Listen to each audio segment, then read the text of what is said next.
The text came at midnight. Just signed the papers to sell Chen Manufacturing. $40 million. Not bad for a company our old man built from scraps. Don't worry, little sister. I'll send you a Christmas card for my new beach house. I stared at Daniel's message, my hands steady as I took a screenshot and added it to my growing collection of evidence. My brother always did love to gloat. My name is Emily Chen, and I was about to teach Daniel a lesson of the difference between inheritance and earned success. The irony was, if he'd bothered to attend any board meetings in the past year instead of jet-setting around Europe on Dad's old yacht, he might have noticed what I'd been building. But Daniel had always been like that, showing up only when it was time to take credit or collect profits. I switched to my email, sending a quick message to our company's CFO. It's time. Activate Phase 1. The response came immediately. Already done. He won't know what hit him.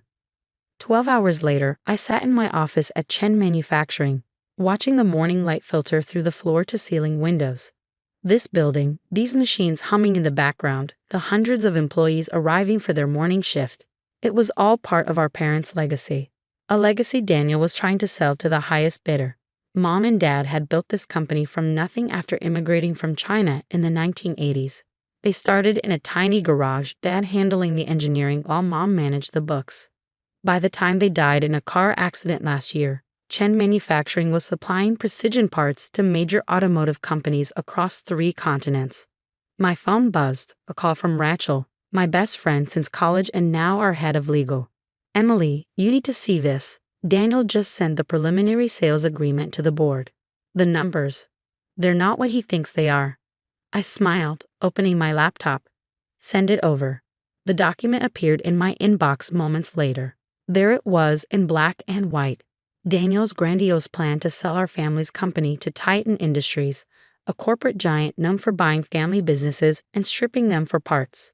What my brother hadn't realized was that over the past year, while he was busy spending company money on luxury cars and younger girlfriends, I'd been quietly restructuring everything. Each board meeting he skipped, each document he signed without reading, brought me one step closer to protecting what our parents had built. Did you see page 17? Rachel asked, still on the line. The shared distribution clause? Yes, he still thinks he controls 51% of the company because he's the eldest son. Rachel's laugh was sharp. Should we tell him about the trust conversion? Not yet. Let him figure it out when he tries to close the deal. After hanging up, I walked through the factory floor, greeting employees by name. Unlike Daniel, who couldn't tell a laugh from a drill press, I'd spent every summer here since I was 16, learning every aspect of the business from the ground up. Dad used to say, success isn't inherited, it's earned. Daniel never understood that. He thought being the firstborn son entitled him to everything, the company, the respect, the legacy. He'd never bothered to learn the business, assuming it would simply fall into his lap.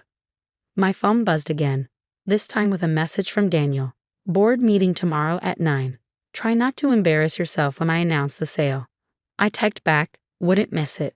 That evening, I met with key members of our management team at my house.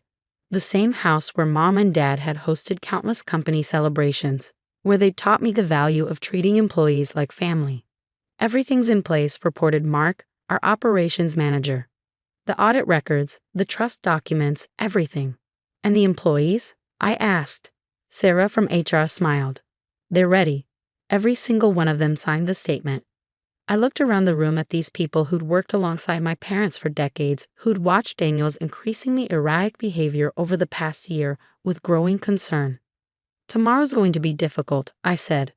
Are you all sure about this? Mark spoke first, his voice firm. Your parents didn't build this company to have it torn apart by Titan Industries. We're with you. The next morning, I arrived early at the office, watching the sunrise paint the Chen Manufacturing sign in shades of gold. Mom had designed that sign herself, incorporating elements that symbolized both our Chinese heritage and American dreams. At 8:45, Daniel strutted into the building, flanked by representatives from Titan Industries. He'd gotten a haircut, bought a new suit, playing the role of successful businessman for his potential buyers. Emily, he called out, using the nickname he knew I hated. Ready to watch Big Brother make history. I met his smug smile with a calm one of my own. Absolutely. The boardroom filled quickly, company executives, legal representatives, and the Titan Industries team all taking their seats. Daniel stood at the head of the table, practically bouncing with self-importance. Ladies and gentlemen, he began, today marks a new chapter for Chen Manufacturing. I'm pleased to announce that Titan Industries has agreed to purchase our company for $40 million. He paused, clearly expecting applause. None came. The paperwork is ready, he continued, slightly flustered. As majority shareholder and CEO. I'm sorry, I interrupted, standing up, but there seems to be some confusion about that. Daniel's smile flickered. About what? Your position. You're not the CEO, Daniel. You haven't been for 6 months. The room went silent as I pulled out a folder and began distributing documents.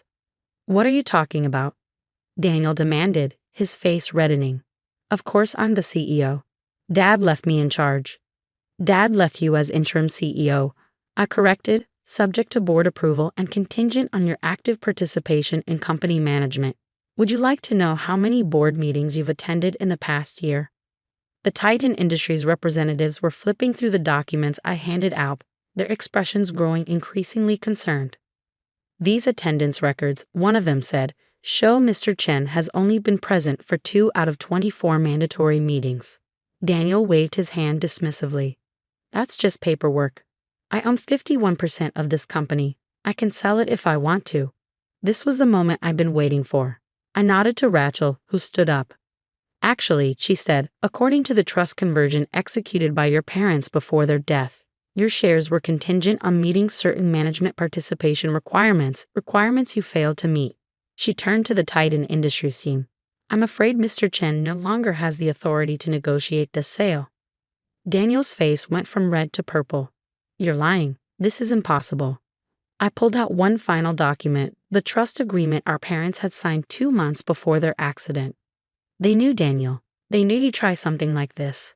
That's why they put safeguards in place. The Titan Industries representatives were already packing up their briefcases, making polite but hasty excuses. This isn't over, Daniel snarled, pointing at me. You think you can steal my company? No, Daniel. I think I can save our parents' company. There's a difference.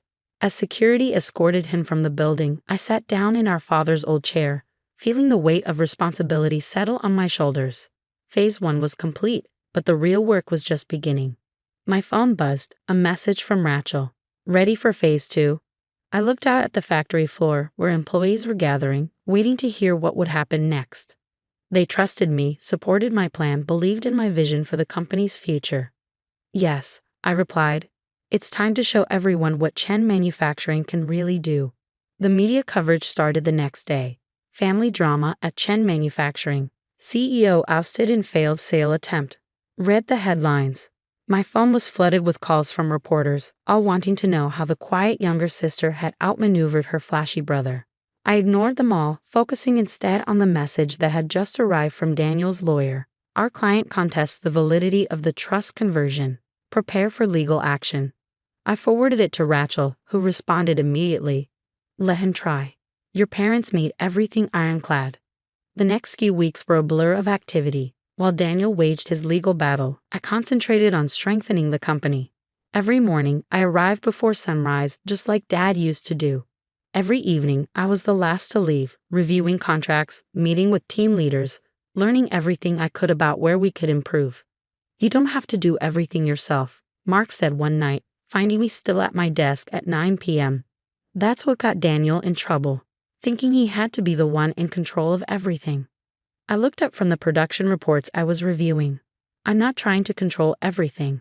I'm trying to understand everything. There's a difference. And there was.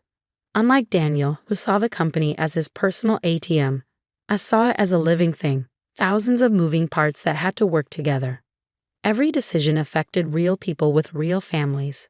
A month after the failed sale, I called an all-hands meeting in the main factory floor. Hundreds of employees gathered, their faces a mix of curiosity and concern. Many of you have worked here for decades, I began. You helped my parents build this company from nothing. When they died, my brother saw that legacy as his birthright, but I see it differently. I clicked to the first slide of my presentation, our new company structure. Starting today, Chen Manufacturing is becoming an employee-owned company. Every full-time employee will receive shares, with additional shares available based on years of service. The room erupted in murmurs. This was what I'd been working on for the past year, transforming the company into something that couldn't be sold out from under the people who'd helped build it. My parents believed in building things that last, I continued. Not just machines, but relationships, community, future. That's what we're going to do together. The applause was deafening. In the back of the room, I saw older employees wiping away tears. They'd known my parents, understood exactly what this meant. Later that afternoon, Rachel rushed into my office. Daniel's lawyer just filed an emergency injunction, trying to stop the employee ownership transition. They're requesting a hearing next week. I nodded, already prepared for this. Good. Time to show the judge exactly why we did this. The hearing was set for Tuesday morning. I arrived at the courthouse early, dressed in one of Mom's old suits that I'd tailored. Daniel showed up late, looking disheveled, with an expensive lawyer at his side. This is theft, he declared as soon as the judge asked him to explain his position. My sister has stolen my birthright through legal trickery. I sat quietly as his lawyer presented their case, claiming the trust conversion was invalid, that our parents couldn't have intended to disinherit their son.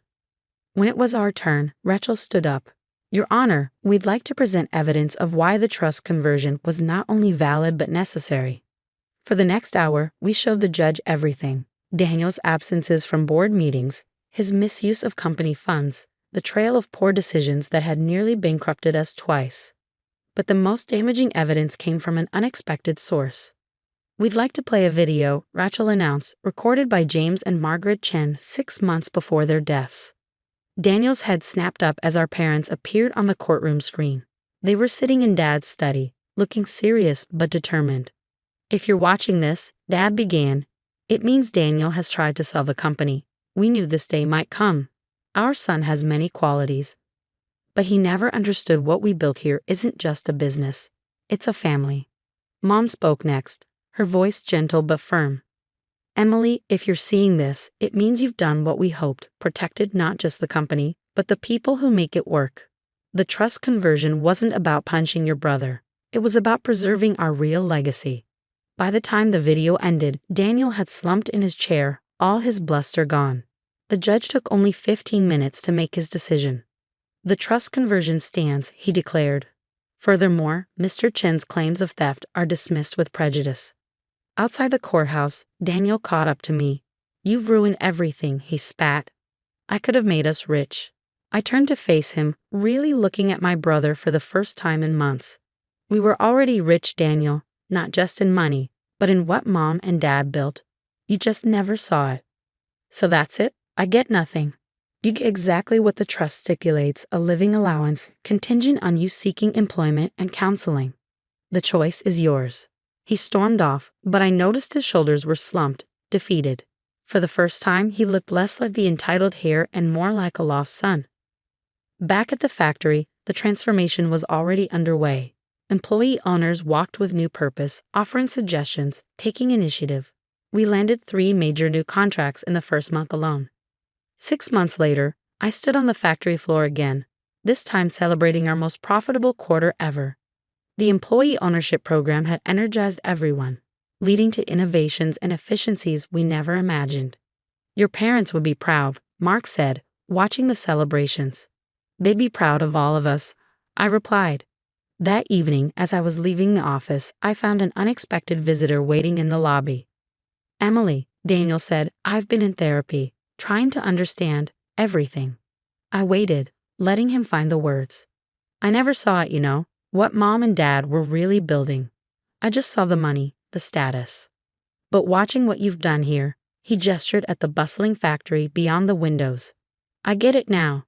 What do you want, Daniel? He pulled out a piece of paper, a job application. I want to learn, really learn from the ground up. If you'll let me. I studied my brother's face, seeing something new there, humility, maybe even wisdom. Start Monday, I said. 6 a.m. sharp. You'll work with Mark in operations, learning every machine, every process, no shortcuts. His smile was different now, smaller, but more real. Thank you, Emily. As I watched him leave, I thought about mom and dad, about legacy and learning, about the difference between inheriting something and earning it. The next morning, I arrived at my usual time, before sunrise. The factory was quiet, but not for long. Soon it would pulse with life, with purpose, with the dreams of hundreds of employee owners working to build something lasting. My phone buzzed, a message from Rachel. "Did you really hire Daniel?" "Everyone deserves a chance to earn their place," I replied. "Even him." And that was the real lesson, wasn't it? Success isn't about what you're given. It's about what you build, who you help along the way, and the legacy you choose to create. Dad used to say every machine in the factory had a story. Now I understood. We all have stories. The trick is making sure they're worth telling.